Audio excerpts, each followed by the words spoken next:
I was 17 years old, and, you know, as most 17-year-olds, teenagers going through, you know, kind of puberty, going through all the hormones.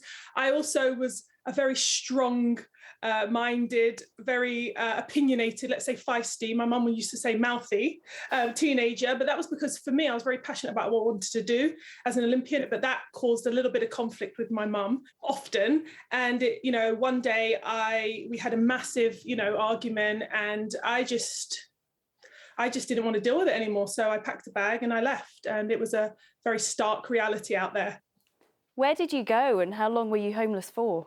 I had a boyfriend, and I thought that I'd be able to, you know, go to him and he would help me out. And I think that was responsibility was a little bit too much. And I ended up basically being alone. And I spent a night in a car, in a friend's car. I spent a night in a few hostels until I came across Centrepoint and their emergency hostel, which I stayed at for 7 days. And that was just such a crucial time because I didn't know where to go. I didn't know where to turn next. And so that was a place where I could go. I knew I had somewhere to stay for at least 7 days. And there were people there that were really passionate about helping young people to find those next steps. Having been through that experience yourself, Jade, how does it make you feel when you see young people on the streets, or when you see these figures that we've got today that show just how many young people are at risk of homelessness?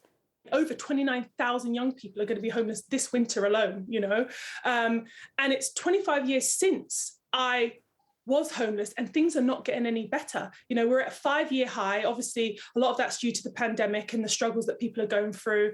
And, you know, I think it's really hitting young people really hard, and they're finding themselves in their droves on the streets and not with anywhere to stay, you know. And, you know, a third of those, or that 29,000, are going to be sleeping on a park bench. The other night, it was bitterly cold, it's -7 in London. I can't even imagine what that was like. You've gone on to achieve so much, Jade. How did you start to turn things around? I was really lucky because I think having a goal like, you know, wanting to go to the Olympics, I just used that as my focus, as something at the end, you know, a light at the end of the tunnel just to keep going towards. And I think it was with the help of Centrepoint and charities like that that really are there for young people. I mean, I think that's one of the biggest fears for an adult, is to not have a roof over their head, let alone a young person not know where to go. What would your final message be then to someone who might find themselves either in this situation or in the brink of this situation right now? I would like to say, I know how hard it is, and I know how scary it is. It was extremely scary for me, especially those first few days, first few weeks for me. I didn't know where to turn, and it felt like there was no hope, and I didn't know what was going to happen in the future.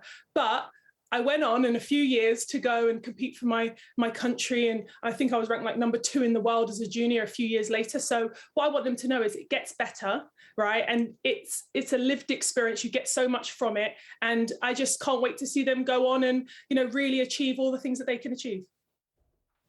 Jade Johnson there. And if you need help with anything we just discussed there, you can contact Centrepoint, which supports young people who are homeless. Details are on the screen right now.